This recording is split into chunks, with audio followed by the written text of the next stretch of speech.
Votre fidélité à Moto TV, c'est notre enthousiasme. Mesdames, Messieurs, voici votre journal avec un seul titre à la une. Une dizaine de combattants ADF ont été tués les 5 derniers jours dans les opérations FARDC et UPDF en territoire de Béni et d'Iroumou. Les deux forces sont convenues de la poursuite des opérations conjointes qui sont à leur 4e phase. Voilà tout pour les titres.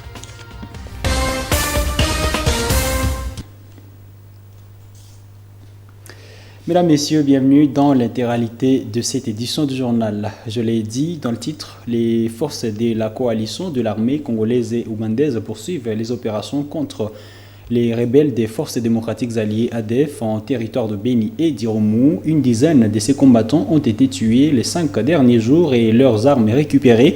Les deux forces se sont convenues de la poursuite des opérations conjointes qui sont à leur 4e phase. Delphin Moubanda pour le point depuis Béniville.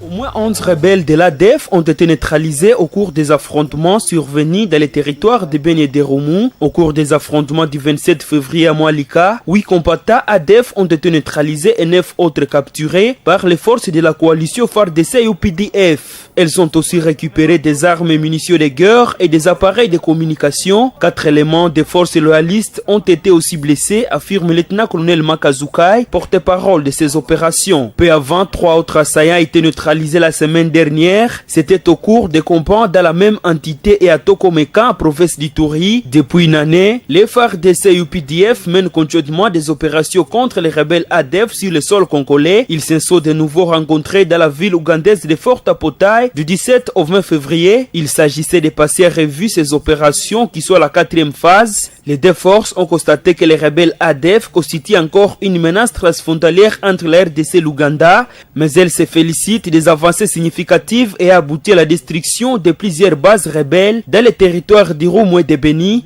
La destruction de ces bases a permis la libération de plusieurs villages et localités jadis sous menace comme Moalika, Lusilubi, Boga, Borassi, Kainama, Tchabi, Boulongo, Kamango, Mutwanga et autres, et la libération d'une centaine d'otages, la capture de certains combattants et la reddition de plusieurs autres. Les deux forces considèrent la menace de quelques poches de résistance dans d'autres villages, notamment à l'ouest de la route nationale numéro 4, d'où ils continuent à semer terreur dans les chefs de la population. Les commandants des opérations FARDC et UPDF rassurent de renforcer leurs capacités techniques pour des opérations terrestres et aériennes, pourvu que la paix soit restaurée dans les deux pays. Face à des offensives contre les ADF, les deux armées appellent les combattants à une reddition volontaire. Les responsables du conseil culturel l'ASBL Obouma Wabaïra interpellent la communauté IRA à l'autoprise en charge pendant cette période de l'insécurité. Cette recommandation a été formulée au cours d'une session tenue du 25 au 26 février à Béni par les représentants de toutes les sections de Tianda IRA. Maxime Mouhamba, l'un des participants, a indiqué que cette activité s'inscrivait dans le cadre des préparatifs de la conférence internationale de Tianda IRA.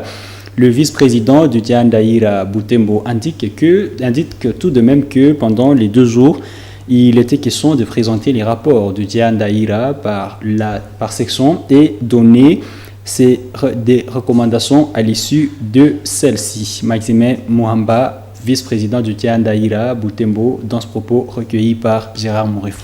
Nous avons fustigé certains groupes armés qui sont en train d'usurper le nom de l'association culturelle Kiaganda Yira. Les services de sécurité doivent vraiment se ranger à l'ordre utile pour essayer d'éradiquer des groupes armés qui usurpent intentionnellement l'appellation de l'association culturelle Kiaganda Asbel Obouma Obaïra. Et en cela, nous avons pensé à revivre la situation sécuritaire à travers la région, c'est-à-dire à l'est de la République et beaucoup plus au nord Kivu. Nous avons aussi demandé que le gouvernement, que nous soutenons surtout la vision du chef de l'État, et pour avoir soutenu la vision du chef de l'État, nous avons demandé à toute la population et à tous les Watunga de pouvoir se ranger à l'ordre utile pour accompagner la vision du chef de l'État. Une vision selon laquelle nous devrions nous grouper, nous devrions constituer des groupes de vigilance en réponse de l'article 63 de notre Constitution, mais aussi sur appel du chef de l'État. Nous observons jour après jour à l'insécurité qui fait même que les véhicules sont brûlés, les marchandises sont brûlées, les personnes sont aussi calcinées, sont tuées sauvagement.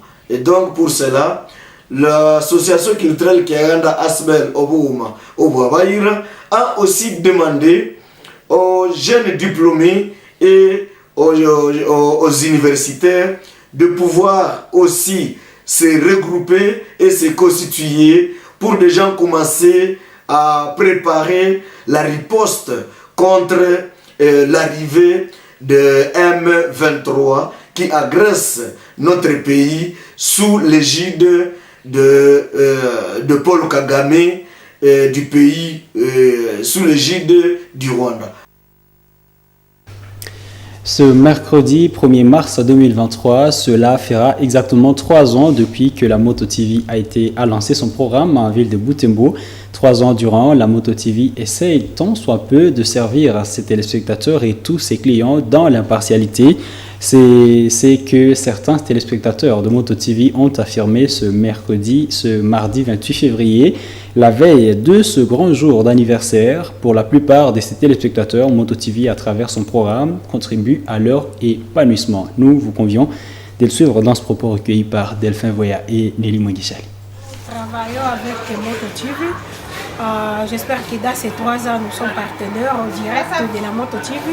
Et concernant les services rendus, de notre part, nous avons été satisfaits de tous les services qui ont été rendus par la Moto TV de notre part, parce que nous avions des publicités qui passaient, au moins nos émissions y passaient, et c'était vraiment dans les bons et nous étions satisfaits de ce travail-là que la Moto TV nous rendait. D'abord, c'est une très bonne innovation parce que dans le milieu, nous pouvons affirmer que Moto TV est la seule chaîne de télévision qui nous donne la force et qui essaye de respecter les normes comme les chaînes de télévision d'ailleurs. Donc c'est une fierté d'abord pour le milieu et c'est aussi un instrument d'innovation. Je suis étudiant à l'Université de l'Assomption au Congo et j'ai étudié les sciences de l'information et de la communication, donc je suis du domaine. Et au-delà de ça, je réalisais pas mal d'émissions avec la Moto TV. Moto TV nous a boosté dans ce que nous sommes en train de faire, parce que nous sommes des étudiants entrepreneurs. Donc il y a eu des émissions où la Moto TV nous a visités. Les gens nous ont connus grâce à la télévision. Nous avons aussi tourné de publicités. Il y a des gens qui nous ont connus grâce à ces publicités. Dans le cadre du marketing, surtout que nous sommes une entreprise commerciale, nous y allons pour faire au moins la propagande, soit la publicité, soit la visibilité de nos produits.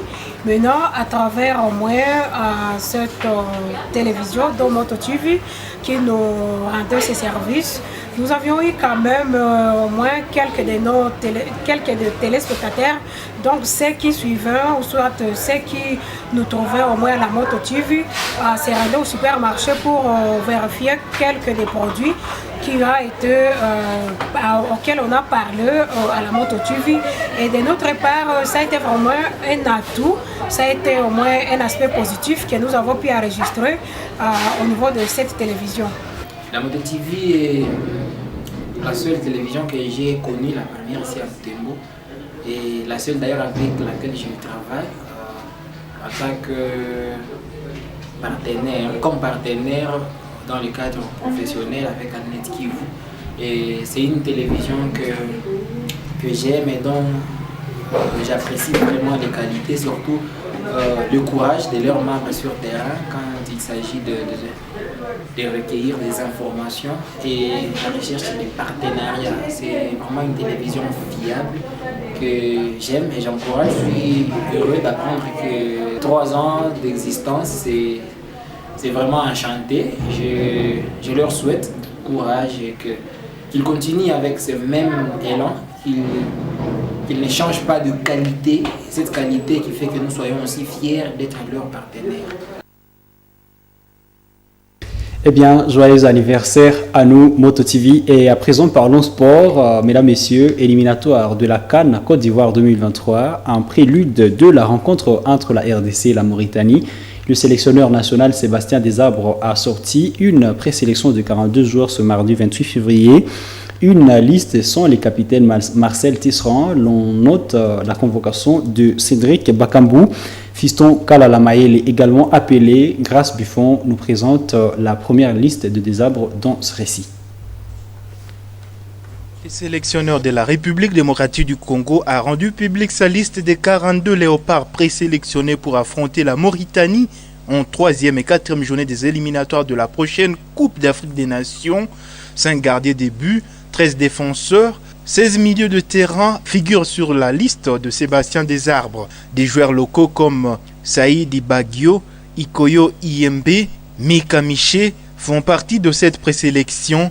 Glody Lilepo, Fiston Kalala Mayele et Cédric Bakambu sont aussi repris. Yannick Bolassier, Britt Assombalonga, Marcel Tisserand sont les grands absents de la liste. Au poste de gardien de but, l'on retrouve Siadi Bagio, Kabamba, Kiasumboa, Lionel Mpassi ainsi qu'Hervé Lompoto. Pour sa ligne défensive, Desarbres a fait appel à Moukoko, Kaloulou, Ikoyo, Bakata, Maswaku, Jordan Kayembe, Arsène Zola, Bemba, Baka, Ikoko Jordan et Pierre Ouané. Au milieu du terrain, ceux qui devront venir tenter leur chance sont Chibola, Edo Kayembe, Rudok, Bastien, Muyumba, Mika Miché, Kisombi, Okita, Meshak Elia, Lilepo, Bonkonda, Arnaud Lusamba, Mutusami, Balikwisha, Diankana et aussi Shadrach Akolo.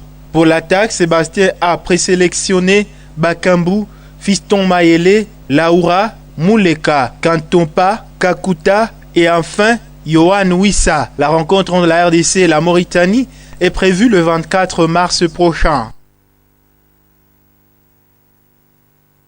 Rendons-nous dans le vieux continent où la remise des trophées FIFA The Best 2022 a eu lieu ce lundi, la soirée du lundi. Les Argentins sont donc sur le trône mondial. Ils ont réussi à renfler presque tous les trophées majeurs retenus dans le cadre de la cérémonie FIFA The Best récompensant les meilleurs footballeurs de l'année. La superstar argentine Lionel Messi, par exemple, a remporté le titre du meilleur joueur de l'année 2022. C'était devant ses challengers dont Kylian Mbappé et Karim Benzema. Isabelle Wangamuka pour les récits. Les lauréats ont été réunis au cours de la cérémonie Awards, récompensant les joueurs qui se sont distingués au courant de l'année. La cérémonie a vécu dans la soirée de lundi 27 février. Pour cette année 2022, sans surprise, Lionel Messi a arraché la plus grande distinction en étant plébiscité meilleur joueur de l'année. La Pulga, qui était vainqueur de la Coupe du Monde Qatar 2022, compétition à laquelle il avait déjà été plébiscité meilleur joueur. Lionel Messi a également été vainqueur du trophée Bellissima, toujours avec la sélection argentine et auteur d'une très belle saison sportive avec le PSG. L'attaquant argentin a dévancé son coéquipier en club, Kylian Mbappé, et les Ballons d'Or Karim Benzema pour arracher cette récompense individuelle.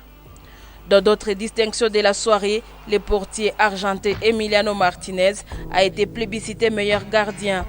Il a battu dans la course les gardiens de la sélection belge Thibaut Courtois et les Marocains Yacine Bounou. Le sélectionneur argentin Lionel Scaloni, de son côté, a été élevé au rang des meilleurs entraîneurs de l'année devant Carlo Ancelotti du Real Madrid et Pep Guardiola de Manchester City.